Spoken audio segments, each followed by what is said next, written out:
Hello, everyone. I just wanted to welcome everyone as you're coming in the meeting. I'm going to give folks just a couple more seconds to arrive.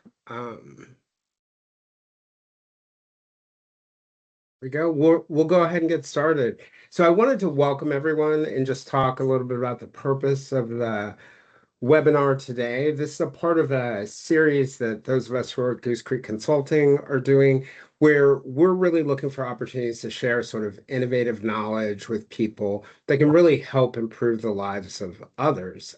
My background, I'm Jayson Blair, managing partner of Goose Creek Consulting. I am a coach by background.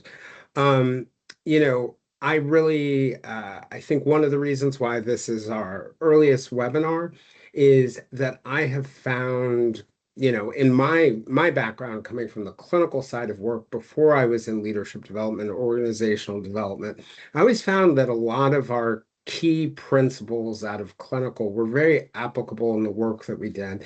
And years ago, I had the opportunity to meet Victoria and see some of the work that she's done around change and change resistance that's really rooted in developmental psychology. And it was really a neat sort of blending and melding of these principles, and a great example of how, multidisciplinary organizational development and leadership development are. You know, in my background, I have a lot of experience with developmental psychology, evolutionary psychology, social psychology, and anthropology and personality psychology. And what I found for me, Irving Yalom, this really amazing therapist, makes the point. You're not a cognitive behavioral therapist. You're not a cognitive therapist or a dialectic behavioral therapist. You learn all the tools and all the skills. And you, as a therapist in that example, and I think me as a coaching consultant, you bring whatever tool you need, that the client needs in the moment. And I think what Victoria has done is really just developed and grown one of those important tools when it comes to change. And so I'm going to go ahead and turn it over to you, Victoria. Thanks so much, Jayson.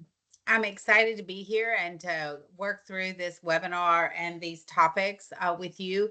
It has been a minute that we have known each other and have worked together. So when you look back at kind of the first projects that we were on together back, I guess, in 2016, 2017, it seems hard to believe it's been 10 years. 10 But years, right? I know, crazy. So, just so that give them a little bit of background on me, to the audience, as Jayson said, I'm Victoria Grady. I'm an associate professor in the Costello College of Business at George Mason University. My primary area of teaching is related to organizational behavior in both the undergrad and MBA level, and then organizational change at the MBA level. So I'm excited to be here and have a conversation around the research that we've been doing and that you and I have a shared interest in as we continue to try to help folks in the organizational change space understand more about why people respond, behave, acclimate the way that they do. So I'll turn it Yep. back over to you, Jayson. Okay. Thank you. I think that's a great summary of it. So what we're going to do today, we're going to have sort of four parts, this opening, and we're going to have a sort of second part where we're going to talk a little bit about attachment theory and change and what theory can really tell us about why people resist change. And then I'm going to dive in a little into a concept called socioanalytic theory and talk a little bit about personality and values, because one of the things that I think is really beautiful about Victoria's research is it really not only gives us the answer to why people may resist change, particularly in organizational settings, but you could apply it broadly beyond that. But I think personality values and things like socioanalytic theory give us a lot of tools to help people navigate through change. And then finally, we're going to talk a little bit about reading the organization and reading the individual. So some practical stuff for everyone that you guys can apply. So one thing I want to just sort of start with is the idea that essentially, people tend to, I'm sorry, I'm having some technical problems here. Everything's going backwards. But I Mhm. think the underlying premise is people don't like change. That's where we're sort of starting from. People will react and think that I'm going to go ahead and just push through my slide here, that something is a communication problem, that they need better change management. And that's often where our efforts are focused. And I don't think any of those principles are wrong. But what I think is true is that none of them are really deep enough to get at the core issues that sort of get in the way when it comes to change. And I want to invite you guys all, as we're going through this, to sort of reflect on which of these things you've ever said to yourself or you've heard them said to other people in the last 6 months, and just hold on to that as we go through this discussion. And Victoria, I'm going to go ahead and throw it back to you. Okay, great, Jason. That sounds perfect. And so we can kind of move through the slides, or your team can kind of move through the slides as we go, and I'll kind of talk a little bit as I tend to do off the cuff. um, so uh, Interestingly enough, about 20 years ago, while I was working on my dissertation, someone shared with me some information about a developmental psychology theory called attachment behavior. And it's grounded in the work of a guy named John Bowlby. I was fascinated with his work, maybe even obsessed at one point. And what I found as I wrote my dissertation in this area is that there was an incredible application of this work in the organizational context.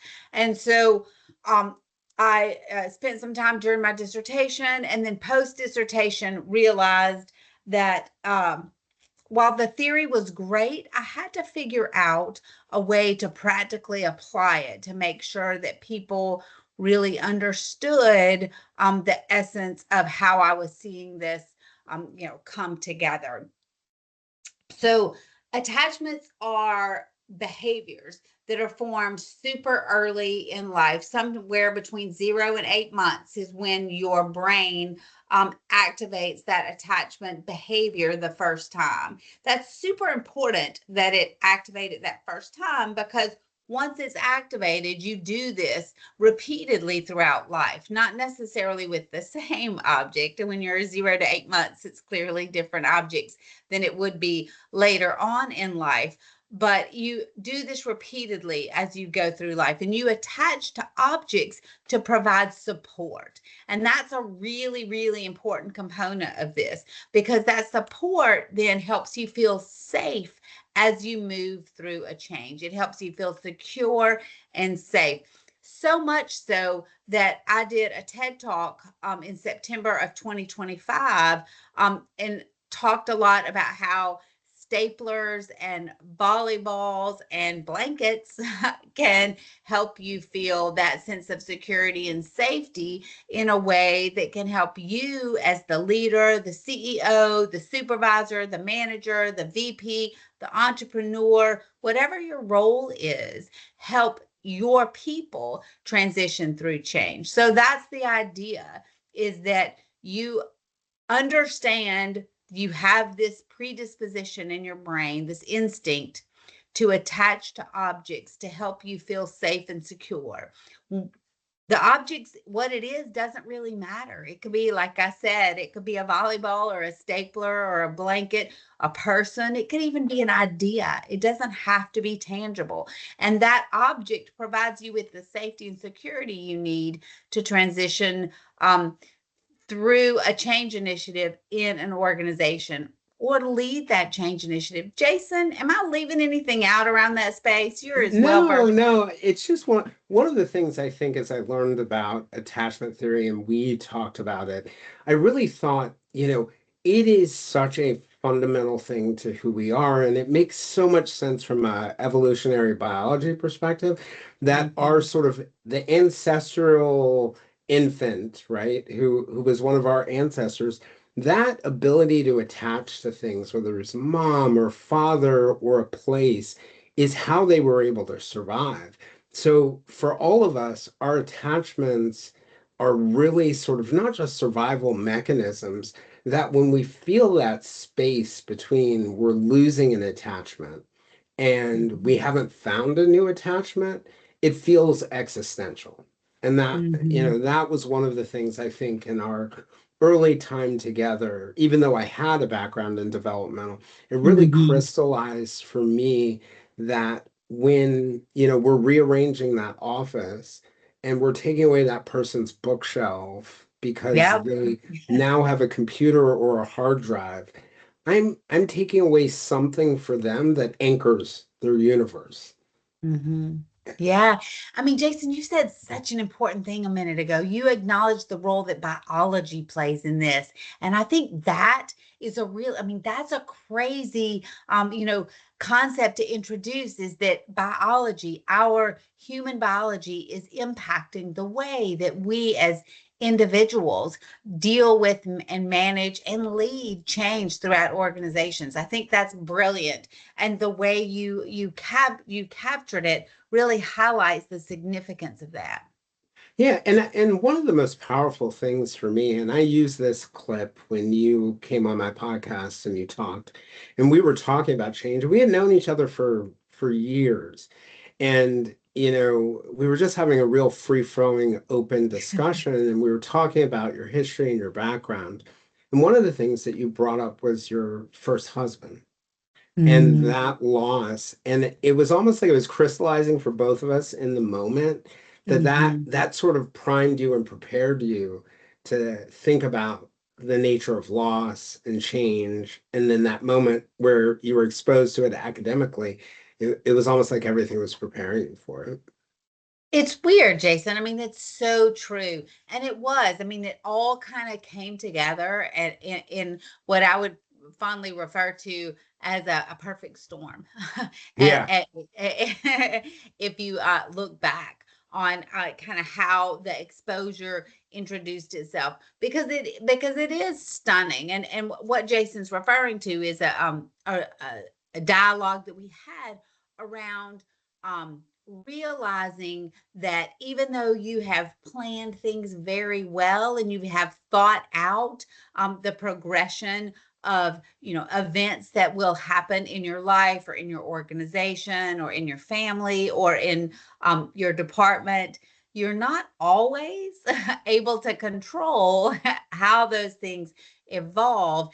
And unfortunately, a lot of times when we are faced with things that are unexpected, it takes a minute for us to reconfigure how we're going to interact with the Yeah, and situation. I can think about it from my own perspective. At one point I was a reporter, and in my mind, I Yeah. had this idea, right? I worked at City Hall, I covered police. The next natural step would have been, to go into and it's interesting because the work of reporting actually prepared me for this, to be a foreign correspondent and then become an Mhm. editor, and none of that happened to me. I was attached to this vision of the future. Not even Yeah. my object was more less physical than many other objects. But one of the things I think prepared me for that loss was the job of being a reporter. You're constantly watching the pain that people go through when they are separated from their attachments and they're unsure they're going to find another one. I mean, Hmm. Tom Hanks here. I mean, Yeah. good old I mean, Wilson.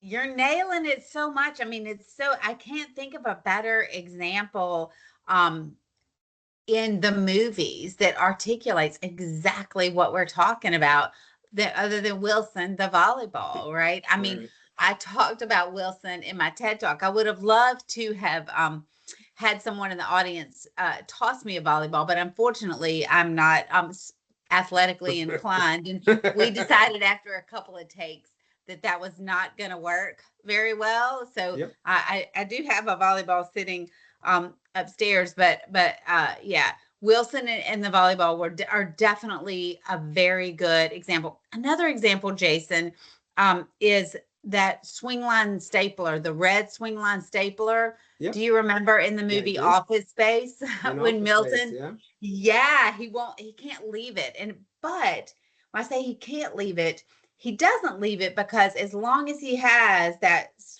red stapler, whether he's in his original office or down in the basement where they put him eventually, or even in another building, as long as he's got that red swing line stapler, he's at least able to get his work done. And I think we can all probably think about a volleyball or a red swing line stapler in our lives and what that might look like, that can really help us feel that safety or security that we're talking about. Well, you'll love this one. It's not a stapler, but it's a teddy bear. So, when my mom passed away in October of 2023, it was very interesting. It was very clear that she was getting near her death and she was in the hospital. And I don't know why I did this, Victoria, but it's very, very telling. I went into my closet and I got my Paddington bear from when I was a kid.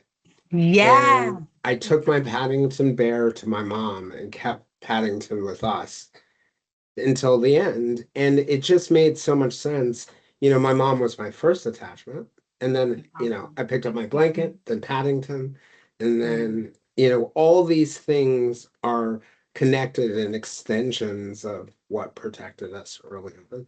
And, that's actually a really good segue to this concept that I've kind of alluded to, which is that there's this space in between when we feel an attachment and when our and our when we feel like we're going to lose an attachment, our system automatically starts searching for other ones, and some of these can be very healthy attachments. It might be a new job, or it might be something along those lines. It could be an addiction, it could be a bad relationship, but our system, that need for attachment, is so strong that we will search for it. And that dangerous space, which I think we see in organizations a lot, is that gap where it's not the change itself, but it's really that unresolved space between where we feel like we're losing an attachment or we have, and we really don't have the new one. Does that make sense? It absolutely, Jason. I mean, that is, in the words of a gentleman named D.W. Winnicott, who really talked about these objects and these spaces. He calls that our transitional space, right? The space between what we know and where we're going, or what is next, if you will.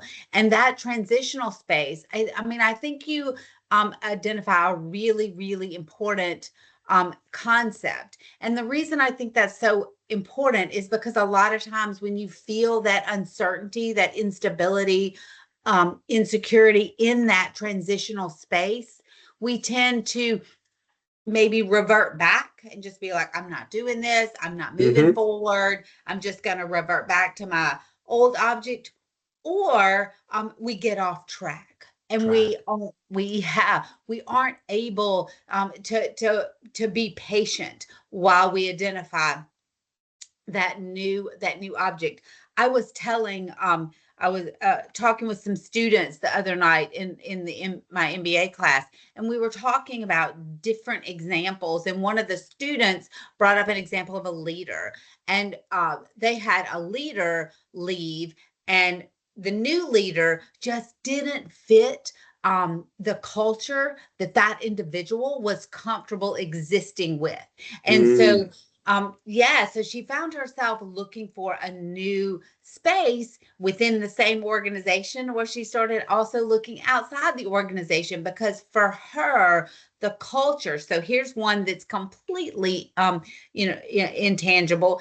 She needed to have a culture that supported her in a way that she felt like she could be as productive and perform at the highest possible level, in order to do her work well. And so I really thought, and as she talked, I said, it's fantastic that you're so aware that culture is important, right? That concept of culture and what it means to you is so critical that you're deciding that I need to move, I need to shift departments, or I need to, look outside. I need to do something different so that I can identify that cultural support, because that's what I need. And I thought that was fantastic, because I think sometimes that's what we have to do. Yeah, and so I think for one thing that would be or that's really helpful to do is just think of one space that you've been in where you've been standing in that transitional space or in that Mm. gap, where you've either lost your Paddington, volleyball, or leader or culture, and you're unsure of what's ahead of you. I think ask yourself where you've seen that gap in an organization during a big change. It might be a move to a new headquarters, or which, Victoria and I worked on one for the National Mhm. Science Foundation. It might Mhm. be, fundamental shifts in priorities, or simply things being reorganized in a new way. But just sort of think about, ask yourself, where have you seen the gap? Where have you been in the gap? And just think for a second before we go to the next slide about how you reacted in that moment, what it felt like for you in that moment where you were standing in that gap. Victoria, I'll throw it to you. Yeah, so interesting when you find yourself in that gap, Jayson, and hopefully folks were able to identify, an example so that they can, kind of feel as we're talking, or remind themselves what it feels like, to be in that gap or to be in that transitional space where your footing isn't very secure. And one of the things that we found, and I was making a couple of notes that I want to be sure that I shared, um, is that we all, over the course of our lives, learn to manage through this process in a unique way. And we're all different in terms of how when I say all of us, I'm talking about globally Hmm. humans, right? Human beings around the globe. It doesn't matter what country, it doesn't matter where you are, what language you speak, none of that matters. We all do this, right? We all have this instinct. And during the course of our lives, we all learn to manage through this process, this transitional space of change, in unique ways. And what you've put up is, those styles, what that looks like as you become accustomed to, managing through, what it looks like. So we have on our, x-axis anxiety, and on our y-axis we have avoidance, and that's how. So I saw a note in the chat ask what the y-axis was. So we have four different styles, and there's a wonderful individual named Mary Ainsworth who originally, published this work in the early 70s, as it was related to, Bowlby's work and D.W. Winnicott, these developmental psychologists that were really focusing on this work as it related to children. And that's where this work originally, found its roots. As we've moved forward, we have, as Jayson, you've mentioned repeatedly, and we've both integrated into our practices together and separately, how important these attachment behaviors are to helping individuals understand change and organizational development. And what we found was that these styles are really, really important to what that looks like as you move forward. So absolutely. So there are four styles, and I will share with you that 58% of the global population find themselves in the secure style, and the other, 42% are pretty evenly dispersed between the other three styles. There's no right or wrong style. I know I saw the next slide, Jayson. We can go to the next slide because I think that's Yep. really, really And no important. good or bad styles, Yeah, because, no. yeah. Yeah, because you look at these words and you start thinking, "Oh my, it must be that they're good or bad." There's not. They just are, right? And I think that's a really, really important, part of our discussion is understanding that there's no good or bad style. Jayson, did I leave And anything out as I kind of introduced that? well, Yeah, well, I will, to your good or bad point, and just this idea that context is very important. I'm firmly in when I test, I'm firmly in the secure style, and you would think that would generally be a positive thing.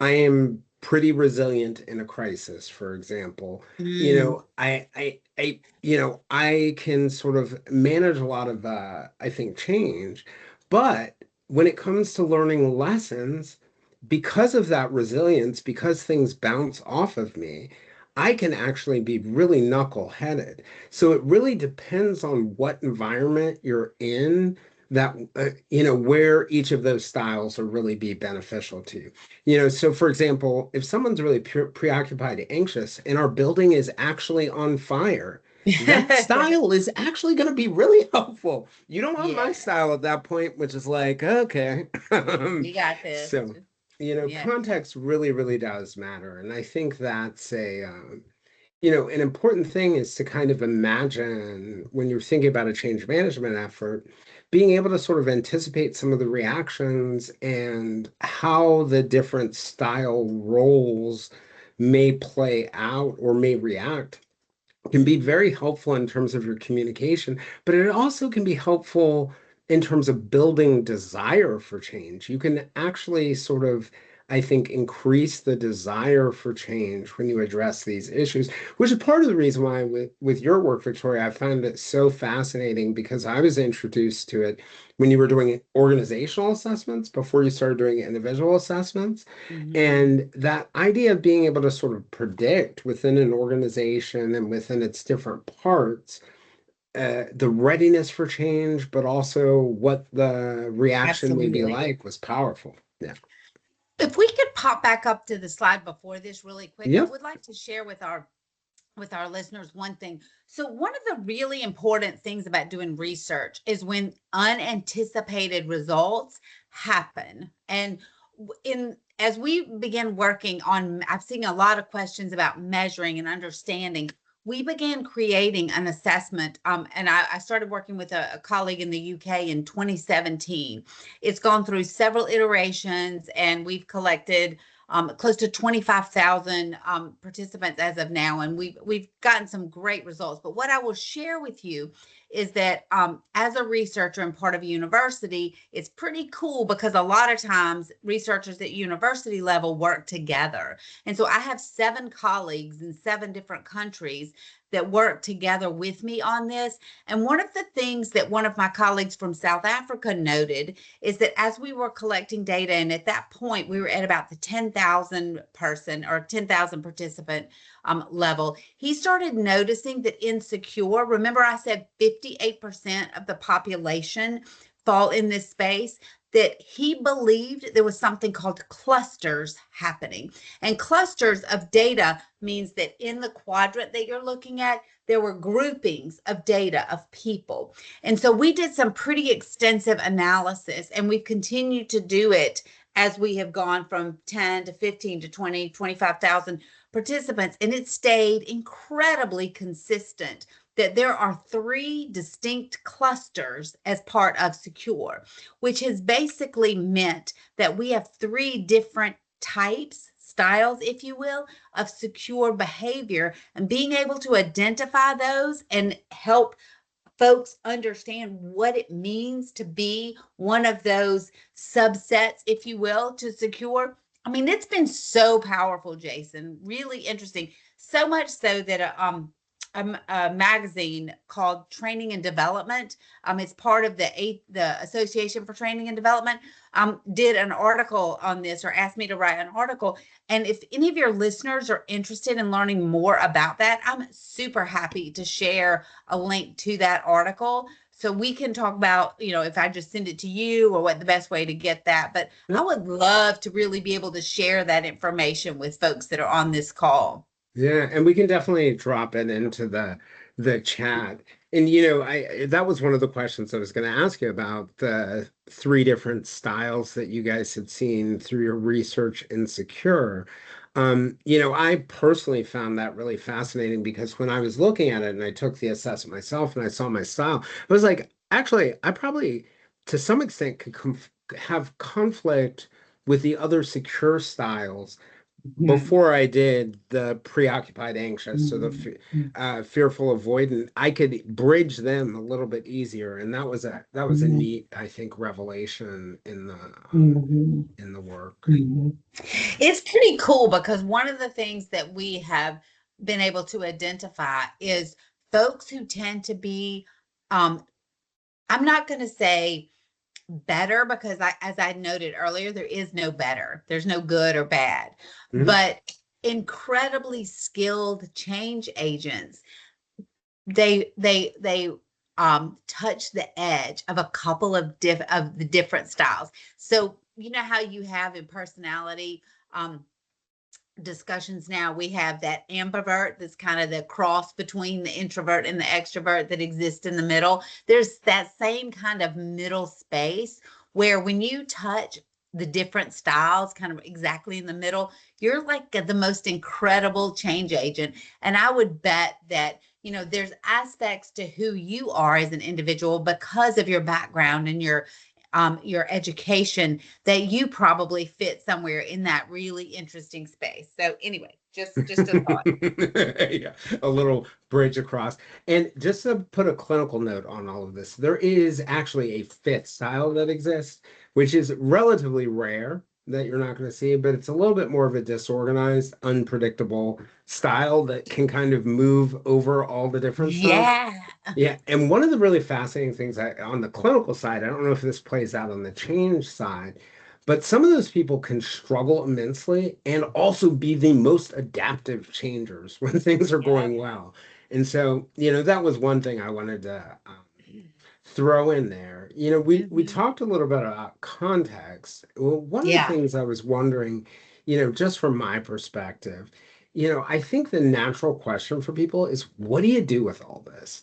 You know, we kind of walk through what some of the practical implications are, but when you have this data or you explore this data, what's a great way to do it? And one of them that comes to mind for me, and you tell me, is just that concept of being able to create psychological safety, that you can build the skills of sort of emotional and social competence.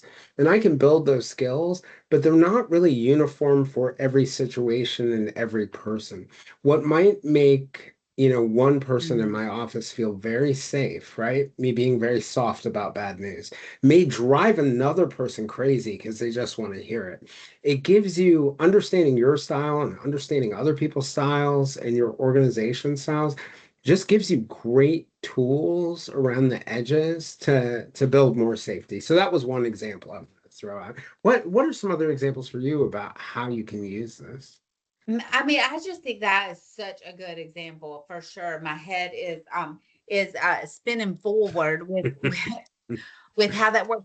Another example that comes to my brain that I was really surprised about is the role of relationship building. Mm, And people oftentimes they look at secure and the three areas and they're like, oh, I'm preoccupied, I'm not secure. But there's an interesting element about preoccupied that isn't pretty amazing, and that is that need for relationship development.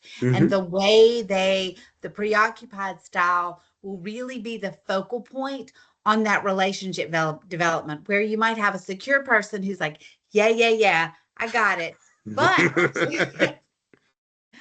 and so I think for me the big takeaway is that we need them all. We hmm don't need an organization filled with one style, because that makes it really, really challenging to embrace change in a holistic way. And I don't think it's realistic to think that there are very many organizations that would have all one style. I will Right. say that I did a room full of, so I did a conference. I did it down at Disney, which was so fun. I loved Oh, being nice. invited to speak at a conference at Disney. But anyway, it was for CEOs of healthcare systems, and there were about 300 CEOs in the room. And what was interesting is how their style was so similar. Similar. And Uh-huh. And there were a couple of nuggets that were different, but for the most part, the majority of that of those individuals that were part of healthcare, being a healthcare system CEO, were very, very similar in terms of how they what their style looked like. And I think that is interesting. And we saw it again. We did a project with FAA, Hmm. and I saw a very similar result, even tighter, if you which I think is probably good, of air traffic Air traffic controllers. So controllers, right? yeah, Right. Yep. 637 air traffic controllers, and I think we had somewhere around 602 of them were the same. Now, I'm glad from an air traffic controller space that people are super decisive, make a decision and go for it. I mean, that's the kind of air traffic controller I want on my, managing my flight. But from an But the organizational CEOs perspective, need to be able to understand that the people working for them may be living in a different world, if that makes totally. sense. It does. You're right, Jason. So we really saw this as an incredible leadership tool at that conference, because it said you may be seeing this vision, and you may be, have a plan in place and a long-term strategy, but you got to make sure that you pause for a minute and take all the people who are collectively your organization into account. It was a little different with Because the they air may traffic see a dumpster controllers. fire in those same exact words, or they may see Yeah. something that seems too hard or that they've done 20 times before and that they don't want to do. And, for the people who are on the call, if you want to, and I know some of this is complex to understand, but if you want to take away any one thing out of at least this part of the conversation, I encourage you to do more research. Also, go to Victoria's website, Pivot Point Consulting. There's some great books and there's some great resources there. But the one thing to take away, I think, from this part of the conversation is that all people need objects to attach to. And Yeah. that is a powerful roadmap if you just keep in your mind. Just ask yourself the question, who is that person? What is that person attached to? Right? And just really, I think it takes you out of yourself. And I've found in my leadership development, my work around personality, it's really given me a roadmap to sort of help my clients come up with a solution that allows them to feel safe, which I sort of think it's almost like medication and mental illness. It gets you to the baseline where the person feels safe enough that they can make real progress. So, I love it, Jason. I do. yeah. I think yeah, I love it. I think that's right. There's so many other pieces that are offshoots of the work that we've been talking about. And I think you're about to get into some of that really awesome meat around personality and socioanalytic theory. I think that's great. Yeah, so when Victoria and I first met, and I was exposed to this idea of being able to sort of diagnose and identify these challenges related to the, way people were attaching to objects, I sort of was left with the question of, okay, so what do I do about that?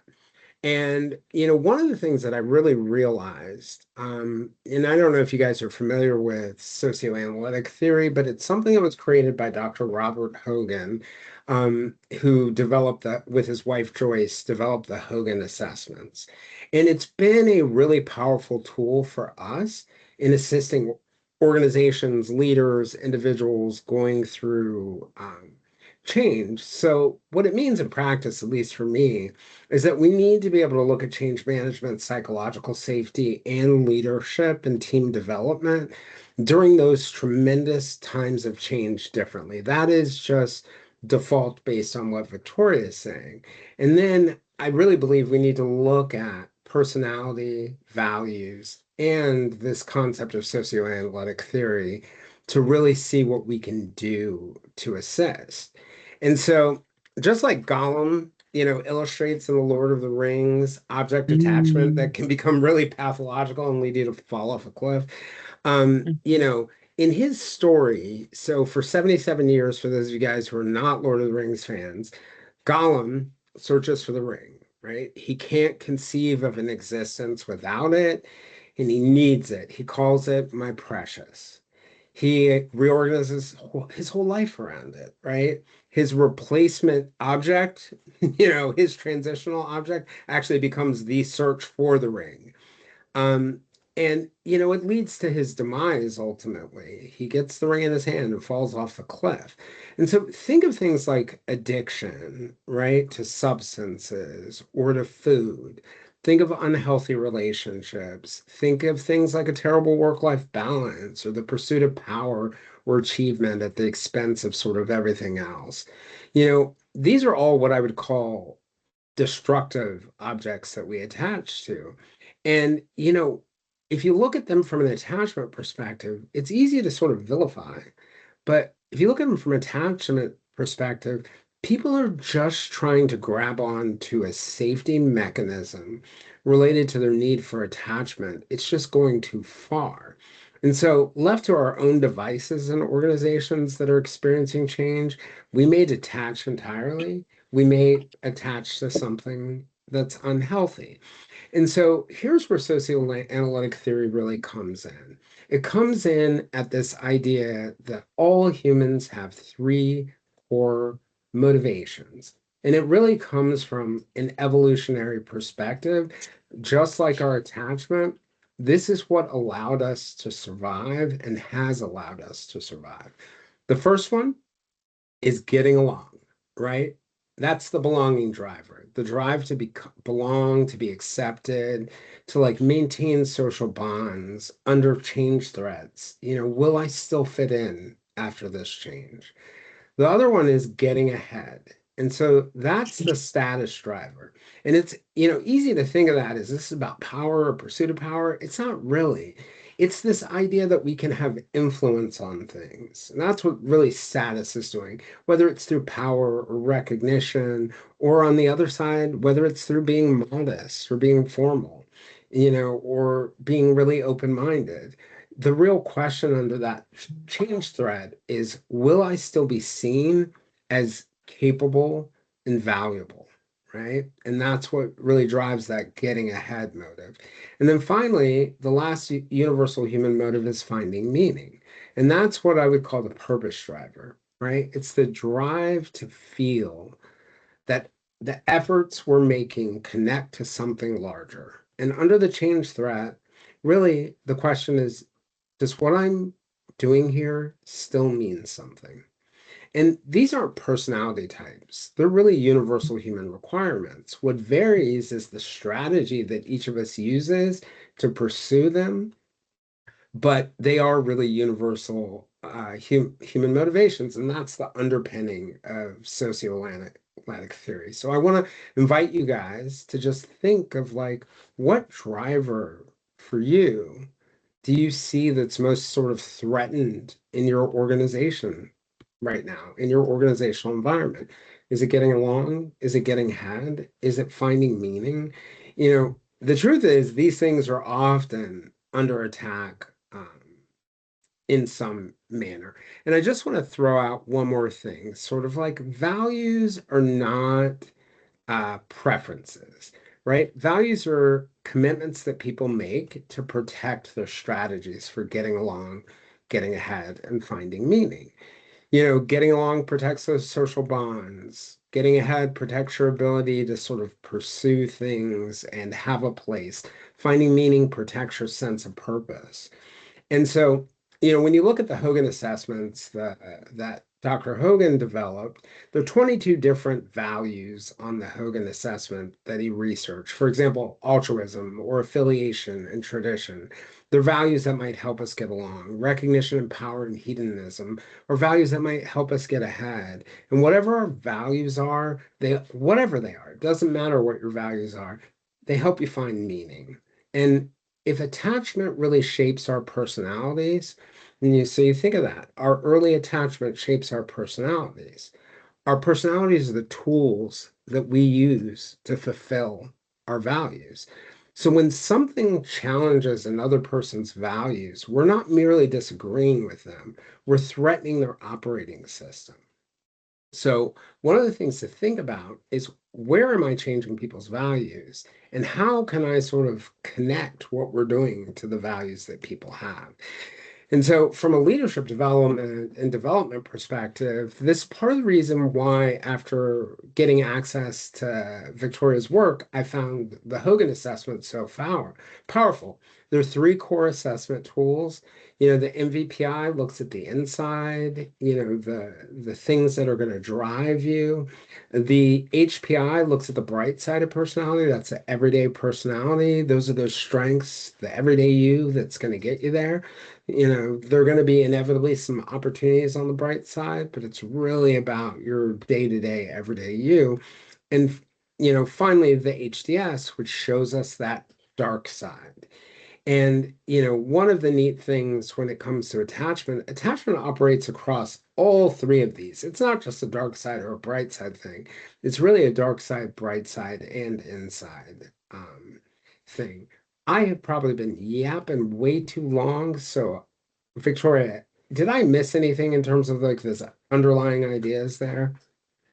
I don't think so, Jason. I mean, I think that was fantastic. And it kind of helps us look at it from a, specific theory perspective, and then, really start talking about how can we put some of these things in application? How do we actually integrate some of these concepts? And there were a couple of questions in the chat about how you kind of get to work in this space. And I love the comments around the Kubler-Ross work, because I do think that it is related, and I think there is some really interesting overlap there. Just as being a researcher and having different tracks going on at one time. One of the things that we have been working on is really digging in to understand the different frameworks that manage change, and how there isn't one that is awesome all the time. And I'm a Right. huge proponent of custom strategy that really take into account the collective personality, if you will, of not just the people, but of what that looks like in the organization. So there's all kinds of comments going on in the chat that I think are super interesting, that kind of look at that bigger picture. And what it makes me realize is that in these few minutes, you and I are just scratching the surface of something Yep. that is just so huge. So So much deeper. anyway. Yeah, it could probably be an 8 hour webinar, because I think what a lot of the folks in the chat are bringing up, and to your point, there is no environment that I've worked in or operated in where you've handed me, you hand me a blank check to sort of create whatever solutions are needed, where it's ever been one size fits all. It's really been bringing many of these different concepts together, just like that Elome example I gave in the beginning, that all those forms of therapy are just really tools on your belt that you pull out in the right moment. And I think that that's true with change, that's true with leadership development. Are we bringing the right tools out? So one of the things we want to talk a little bit about is how you can sort of like read the organization and the individual and bring this sort of like alive Mhm. in environments. And I'm going to throw out this example, this case study of Claire. She's a senior manager at an organization that's going through a structural reorganization. It's a real client actually of mine. And, her MVPI high, highest driver is power. So the drive for influence, control, competitive success, the getting ahead driver in its most direct form. And on her MVPI, she's also high in tradition. So she has a commitment to sort of establish structures, role clarity, predictable environments. On her Hogan Development Survey, she's elevated and cautious. So there's some risk aversion there. Careful, thorough, but under stress, maybe a little risk averse or overly careful or fearful of failure. And then elevated on her HDS profile is also dutiful. So a desire to please superiors and being really deferential. And one of the things for a client like this who both feels that sense of caution and duty, you know, the caution, they can have some internal conflict and tension because the caution encourages them to slow everything down, particularly when something's new or foreign. But that dutiful pushes them to speed it up to please their superiors. And so this particular client, my client Claire, is really sort of stuck in this. Victoria, let me throw it to you to sort of like think of the attachment lens and that kind of situation. For my client whose security is sort of tied to clarity, positional, role based. What are your thoughts on, what might be effective methods for a client like Claire? I think it's really interesting because I think Claire is probably in the decisive slash dynamic space of secure. So in Hmm. that bottom left part of the quadrant, which makes Claire sometimes feel rigid, right? And sometimes feel a little bit inflexible. So I think it's really important for Claire to focus on understanding like what the people around her and what her and how her employees are perceiving her, right? So sometimes that individual has got it in a place where they feel like they know how to push this forward, and they very well might. But you have to pause for a second to make sure that you've got the trust and you're taking into account that psychological safety that you mentioned earlier of all those people around Claire that may not have that same level of confidence. And it doesn't really matter why they don't have that confidence, right? It just is they may need just a little bit more hand holding than Claire is accustomed to providing. Does that make sense, Yeah, Jayson? no, it totally does. It totally does. And I think it's a great example too of where I love in my team development work. And probably, the same thing with attachment styles. You get something powerful through developing actionable self-awareness um for yourself. But when you understand what someone else is attached to and what their attachment styles are, you're able to better interpret what they're doing. Because how many people in our lives have we interpreted as being aloof, but they were really shy? Or, Yeah. yeah, we've interpreted as, being uh, a micromanager who didn't trust me, but they were just anxious, right? So being able to understand each other, I just encourage everybody on the call. How many Claires do you guys have in your current efforts or your change programs? And, do you think you are reading them in an adequate manner? And I'll toss it to you, Victoria, for an organizational example, if you're open to that. Um, yeah, Jayson. Let me think of an organization. I think, examples are consistent with one of them that is coming to my mind from a healthcare system. I've Hmm. done a that seems to be a recurring space that I find myself working in a lot is healthcare systems, hospitals, and even physician practices. And one comes to mind that we used our the assessment to understand the attachment styles. We call it change response styles. We've Hmm. rebranded it.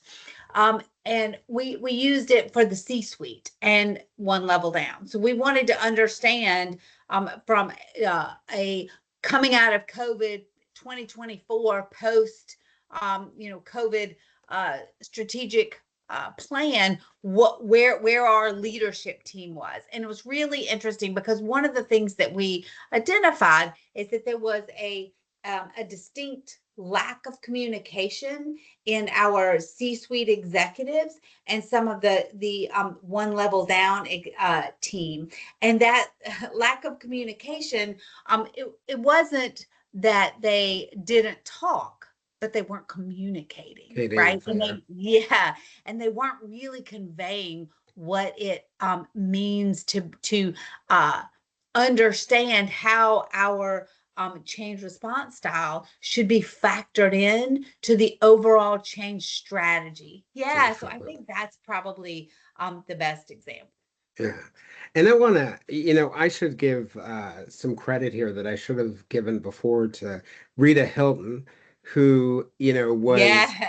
was running a program at the National Science Foundation where my team was coaching and found you at a conference and just recognized she has this gift for understanding two good people to go together.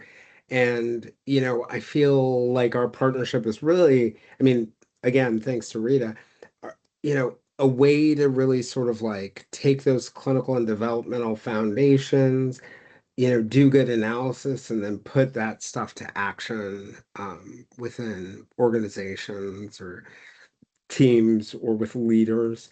So, a couple things before we close, some tips on my end are to really think about looking at the patterns that show up sort of on the dark side for people. And what is it that people attach to for their default for safety? You can use things like the MVPI and other values-based assessments to identify those dominant drivers, and they'll also point in the direction of their attachments, and their attachments will point in the direction of them. Coaching leaders to really recognize their own threat responses and blind spots before they become the team's problem. The other thing in team development, those dark side categories can really reveal collective stress signals. Victoria talked about the idea of like a team, and this was our first work or the first work we did at NSF, being able to look at a team and see what its collective change response and its collective change readiness is really powerful. And the values in this setting really give you a good idea of where some of the blind spots may exist and where conflict may emerge. It also gives you an opportunity to create a shared vocabulary for discussing resistance without pathologizing it, which I think is one of the most important things. In individual coaching, understanding someone's attachment history and those dark side characteristics can really give you a deep idea of what their derailment risk is. I cannot tell you how many times I've been in an organization begging some senior leader to take care of another problem with another senior leader to coach them and help them. And I've been able to say to myself, well, this is going to play out just like this. It can be a real way to get ahead of challenges. And then those values can sort of clarify what it is that the person is trying to protect. What object is this person trying to protect to keep themselves safe? And what that really does for coaching conversations is shifts them from sort of behavior change to sort of like awareness of your safety strategies, which is a much easier way to get at that kind of change and those behavior changes that you want. Finally, it can be used in team coaching. You can use values to really surface the sort of implicit contracts around what the team stands for. And the dark side really helps you understand the shared vulnerabilities or risks of the team. And then things like change readiness assessments really become both descriptive and predictable. It gives them predictive power. And so, just sort of thinking about it in full, attachment theory really tells us obstacles and enablers to change readiness. Personality helps us see the tools that people will use. Values help us explore what's likely being threatened. And if I know we are right at the end, but if there are any questions in the chat that you have a few minutes to answer, I'm more than happy to go for. Nina, do you have anything? Jayson, I'm sorry, I've got to sign off. I Okay, didn't realize same. we would go past one. I've got to Okay. one. It was a pleasure It was a talking with blast. everybody on here. I did put my email just in case anyone wants to reach out, and I can send that article. I unfortunately can't post it, but I can send it to individuals. Yep, and we'll send the recording out to everyone with some Perfect. resources. All Okay, right. Take care, take care. everybody. Bye.